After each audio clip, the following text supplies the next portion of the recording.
जय Hind defence lovers. आज की टॉप हेडलाइंस कुछ इस प्रकार है। भारतीय सेना को रिसीव हुए एडवांस कामिकाज़े ड्रोन्स। अगर पाकिस्तान ने डाली बंगाल पर बुरी नज़र तो पाकिस्तान के इतने टुकड़े होंगे कि पाकिस्तान भी नहीं जानता। यूएस प्रेसिडेंट ने दी धमकी कि आज रात एक सिविलाइजेशन हो जाएगी पूरी तरह से खत्म। और भारत की एजेंसीज ने लश्कर के एक बहुत बड़े नेटवर्क को किया बस्ट।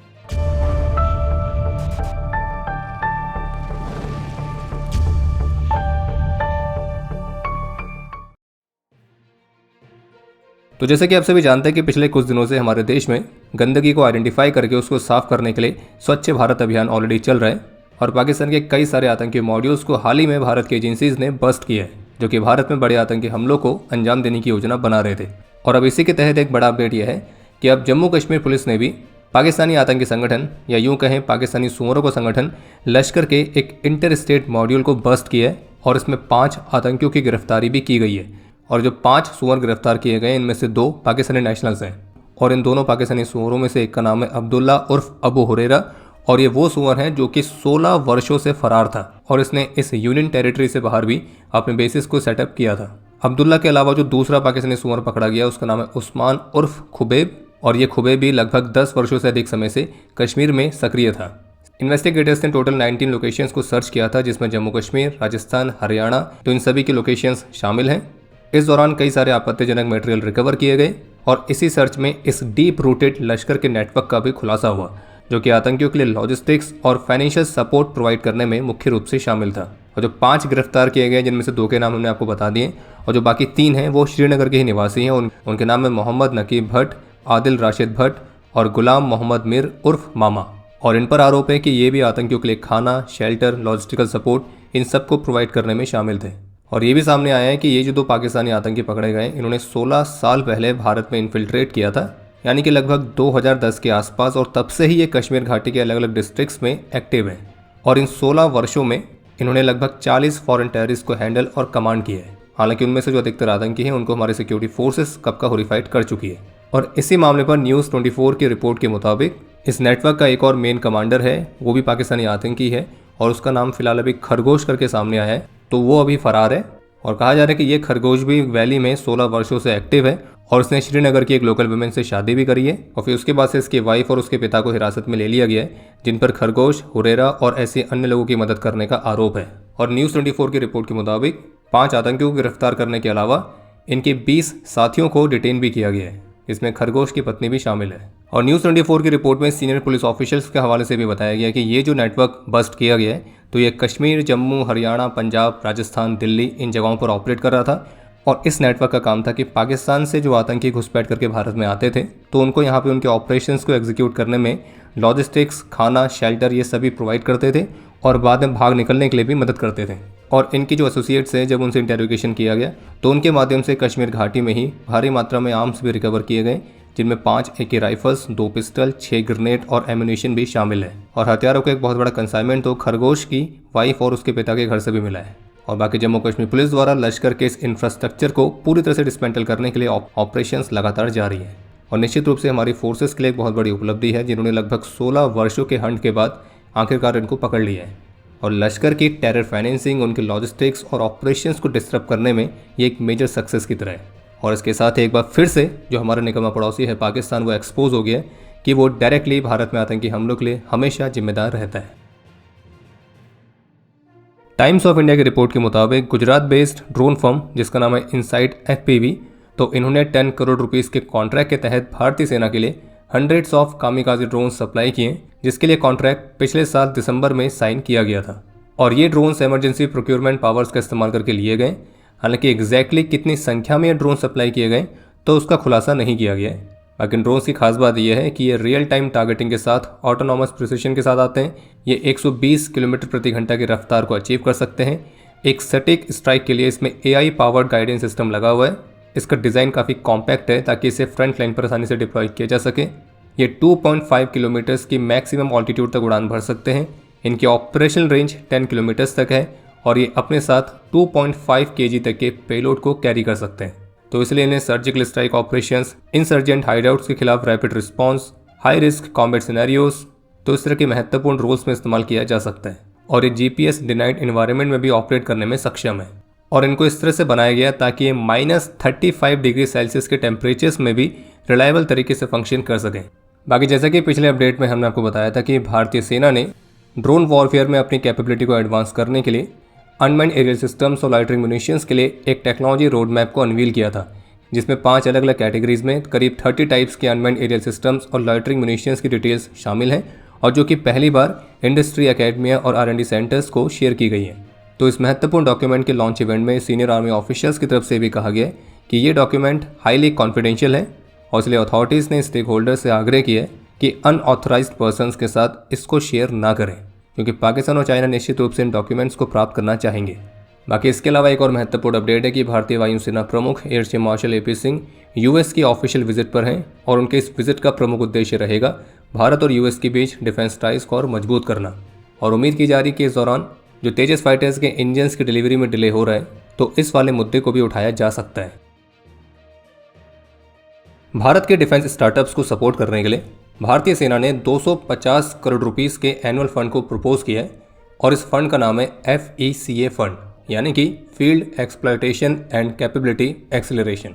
अब होता यह है कि जब स्टार्टअप्स अपनी टेक्नोलॉजी को डेमोन्स्ट्रेट करते हैं तो ये जरूरी तो नहीं है कि उन सभी को एक्चुअल में ऑर्डर्स भी मिल जाएं, लेकिन टेक्नोलॉजी के ट्रायल्स या डेमोन्स्ट्रेशन में कॉस्ट आती है, भले ही वो इक्विपमेंट फेल हो जाए, लेकिन उसमें फाइनेंशियल लॉसेस होते हैं। तो इसलिए भारतीय सेना ने जो FECA नाम के फंड को प्रपोज किया है, तो ये ट्रायल्स के दौरान आने वाली इसी कॉस्ट को कवर करेगा, जिसमें डैमेज, ट्रांसपोर्ट, मॉडिफिकेशन की कॉस्ट शामिल रहेगी और एक तरह से स्टार्टअप्स को रिस्क सपोर्ट प्रोवाइड करेगा ताकि वो सारे लॉसेस अकेले ना झेलें।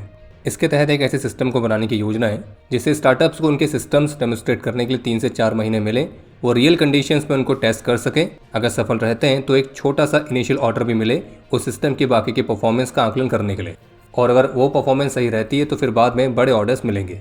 और जो सफल नहीं हो पा रहे तो उनको इसी फंड के माध्यम से फाइनेंशियल सपोर्ट भी मिल जाएगा, ताकि ट्रायल्स में फेल होने के बाद भी हैवी फाइनेंशियल लॉसेस की वजह से जो स्टार्टअप्स है वो कॉलेप्स ना हो और इनोवेशन को बढ़ावा मिलता रहे।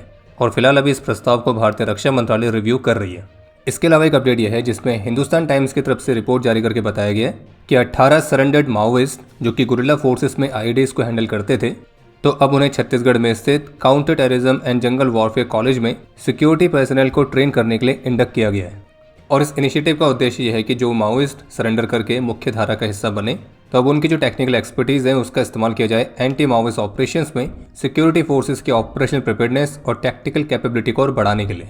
और इन सरेंडर्ड माओइस्ट के माध्यम से हमारे सिक्योरिटी फोर्सेस को माओइस्ट के टैक्टिक्स के बारे में एक प्रैक्टिकल इंसाइट मिलेगा। टैक्टिक्स जैसे कि IED fabrication method, placement strategies, जंगल वाले इलाके में जो ये माओवादी हैं ये मैकेनिज्म्स को कैसे ट्रिगर करते हैं, इस तरह के अन्य सभी टैक्टिक्स। और इस इनिशिएटिव के तहत सुकमा, दांतेवाड़ा, बीजापुर और नारायणपुर डिस्ट्रिक्ट्स में 18 लोगों की पहचान की जा रही है और फिर उन्हें कांकेर स्थित इस ट्रेनिंग सेंटर में भेजा जाएगा और एक नोडल ऑफिसर को अपॉइंट किया गया है इस सिलेक्शन प्रोसेस को कोऑर्डिनेट करने के लिए। और अब ये भी कह सकते हैं कि ये इनिशिएटिव एक्स माओविस्ट को अब भारत के लिए एक फोर्स मल्टीप्लायर में ट्रांसफॉर्म करेगा और उनके ही इनसाइडर नॉलेज का इस्तेमाल करके इस बची खुची इंसर्जेंसी को भी इफेक्टिव तरीके से डिफीट किया जाएगा। और वैसे आपको बता दें कि इस तरह के जो टैक्टिक्स हैं तो भारत पहले भी इस्तेमाल कर चुका है, विशेष रूप से जम्मू कश्मीर में। तो जैसे कि US प्रेसिडेंट ने मंगलवार तक ईरान को लास्ट अल्टीमेटम दिया था कि स्ट्रेट ऑफ हॉर्मुज़ को ओपन कर दो वरना हम तुम्हारे सारे पावर प्लांट्स को तबाह कर देंगे और अभी तक का सबसे लीथल मिलिट्री एक्शन लेंगे। और इस एक्शन के लिए US प्रेसिडेंट ने अपने सोशल मीडिया पोस्ट से जो टाइमिंग दी थी वो था मंगलवार ईस्टर्न टाइम के मुताबिक शाम को 8 बजे, यानी कि भारत के समय के हिसाब से बुधवार सुबह 5:30 बजे। और अभी जिस समय हमें वीडियो रिकॉर्ड कर रहे हैं तो इससे ठीक 1 घंटा पहले US प्रेसिडेंट ने एक और पोस्ट किया है जिसमें उन्होंने कुछ ऐसा लिखा है कि आज रात एक पूरी सिविलाइजेशन का अंत हो जाएगा जिसे फिर कभी भी जीवित नहीं किया जा सकेगा। मैं ऐसा नहीं चाहता लेकिन शायद यही होगा। हालांकि अब जब ईरान की सत्ता में पूरी तरह से परिवर्तन हो चुका है, जहां अलग, अधिक बुद्धिमान और कम कट्टरपंथी सोच वाले लोग हावी हैं, तो शायद कुछ क्रांतिकारी और अद्भुत घटित हो सकता है। बाकी आज रात हमें पता चल जाएगा जो विश्व के लंबे और जटिल इतिहास के सबसे महत्वपूर्ण क्षणों में से एक है। और फिर ये भी लिखा है कि ईरान के महान लोगों पर ईश्वर की कृपा बनी रहे। और जबकि US के वाइस प्रेसिडेंट की तरफ से भी स्टेटमेंट आई जिसमें उनका कहना है कि अब जो बॉल है वो ईरान के पाले में है और युद्ध शुरू होने से पहले भी जो ईरान है वो नेगोशिएटर्स नहीं थे और अब तो वो बिल्कुल भी नहीं है।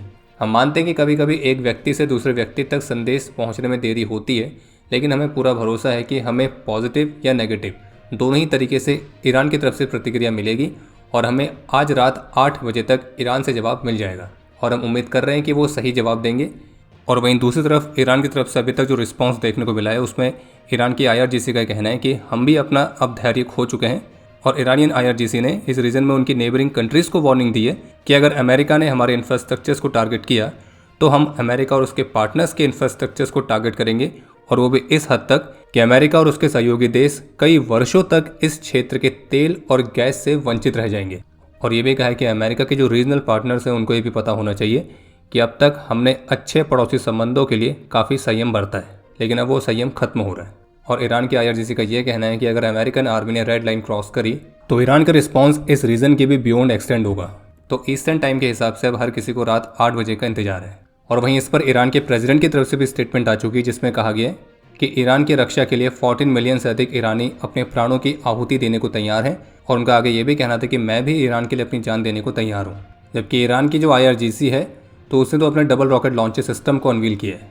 फॉक्स न्यूज़ की रिपोर्ट के मुताबिक अमेरिका ने रात भर में खर्ग आइलैंड पर कई दर्जनों ईरानी सैन्य ठिकानों पर बमबारी की है, जिसमें बंकर्स, रडार स्टेशंस और एम्यूनिशन स्टोरेज इन सबको डिस्ट्रॉय किया गया है।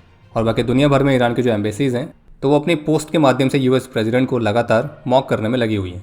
और जबकि ईरान द्वारा सऊदी के एनर्जी इंफ्रास्ट्रक्चर पर हमला होने की रिपोर्ट सामने आई है जिसमें पेट्रोकेमिकल प्लांट को टारगेट किया गया है। और पाकिस्तान के जो ऑफिशियल है वो ये कह रहे हैं कि अगर कॉन्फ्लिक्ट एस्केलेट होता है तो डिफेंस पैक्ट के तहत जो पाकिस्तान है वो सऊदी अरेबिया के साथ खड़ा है। हालांकि ये बात उन्होंने पूरी नहीं बताई कि पाकिस्तान खड़ा जरूर है, लेकिन पाकिस्तान में वो सऊदी अरेबिया नहीं आने वाला है और वो खड़े होकर देखेगा और कड़ी निंदा करेगा। और जबकि ईरानियन टीवी की तरफ से बताया गया कि ट्रंप की हालिया धमकियों के बाद सभी डिप्लोमेटिक चैनल्स और इनडायरेक्ट टॉक्स ठप हो गई हैं। दलाल नेशन पाकिस्तान के जो फेक प्रोपेगेंडा अकाउंट्स हैं उनके माध्यम से एक फेक न्यूज़ फैलाई जा रही है कि स्ट्रेट ऑफ हॉर्मुज से जो इंडियन शिप्स पास होकर आई हैं तो वो पाकिस्तानी फ्लैग के कवर में पास हुई हैं। तो आपको स्पष्ट कर दें कि ये सारी की सारी फेक न्यूज़ हैं। हालांकि वो बात अलग है कि ये जो फेक न्यूज़ फैलाई जा रही है तो इस फेक न्यूज़ पर तो पाकिस्तान के लोग भी विश्वास नहीं करने वाले हैं। और उन्हें भी बताया कि पाकिस्तान के फ्लैग के अंडर पाकिस्तान की खुद की शिप नहीं आ पा रही है तो भारत की शिप्स कहाँ से लाएंगे। इसके अलावा अभी हाल ही में जो पाकिस्तान को UAE से लिया गया लोन वापस देना पड़ा था, तो अब उस लोन को जो पाकिस्तान के सीनेटर हैं वो एक विक्ट्री की तरह दिखा रहे हैं और कुछ ऐसा क्लेम कर रहे हैं कि जो UAE है वो बेचारा नेशन है जो कि ईरान के हमलों से प्रभावित है और उसको फाइनेंशियल लॉसेस हो रहे हैं और पाकिस्तान ने एक तरह से मदद करी है UAE का डेट रीपे करके। यानी कि इन भिखारियों का एक अलग ही नैरेटिव चल रहा है और वह ऐसा दिखाने का प्रयास कर रहे हैं कि पाकिस्तान में सब कुछ चंगा है, बल्कि हमने तो UAE को रेस्क्यू किया है, उससे लिया गया लोन उसी को वापस देके। ये तो वही बात होगी किसी भिखारी को आपने 10 रुपये दिए और कहा कि 1 रुपया काट के 9 रुपये वापस कर दें, लेकिन वो भिखारी ये क्लेम कर रहा है कि देखो मैंने आपकी मदद करी है, आपको 9 रुपये वापस देके।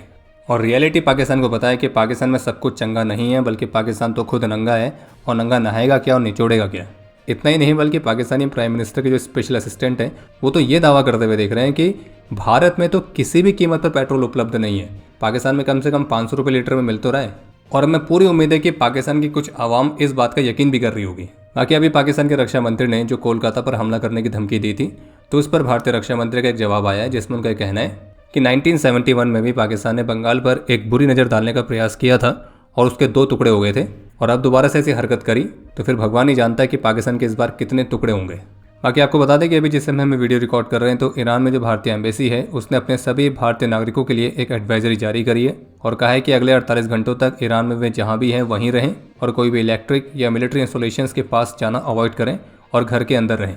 और जबकि कतर के विदेश मंत्रालय की तरफ से भी स्टेटमेंट आया है जिसमें उनका कहना है कि हम जल्द ही ऐसी स्थिति में पहुँच जाएंगे जहाँ ईरान पर युद्ध को कंट्रोल नहीं किया जा सकेगा और हम उस हद तक बहुत थक चुके हैं। और निश्चित रूप से अगले जो 48 घंटे हैं वो पूरी दुनिया के लिए बेहद ही महत्वपूर्ण साबित होने वाले हैं। तो सभी तरह के महत्वपूर्ण अपडेट्स के लिए हमारे ऑफिशियल टेलीग्राम चैनल से जुड़ना ना भूलें, लिंक डिस्क्रिप्शन में दिया गया है।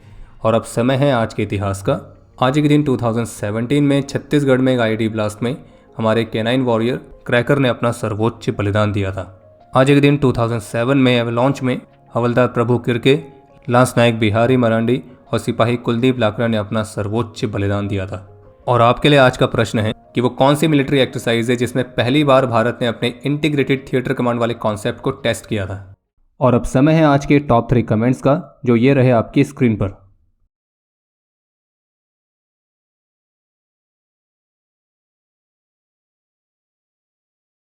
उम्मीद है आपको आज का एपिसोड पसंद आया होगा। पसंद आया तो वीडियो को लाइक करना ना भूलें। आपके कोई भी सुझाव या सवाल हो तो उसके लिए कमेंट सेक्शन ओपन है और अगर आप डिफेंस रिलेटेड और भी एक्सक्लूसिव कंटेंट में दिलचस्पी रखते हैं तो आज ही प्ले स्टोर से डिफेंस स्क्वाड की सुपर ऐप को डाउनलोड करना ना भूलें। और अगर आप चैनल पर पहली बार आए हैं तो squadron.in पे जाके हमारे नए डिज़ाइंस को भी चेकआउट जरूर करें। बाकी जल्द मिलेंगे नए एपिसोड के साथ, तब तक के लिए जय हिंद, जय भारत।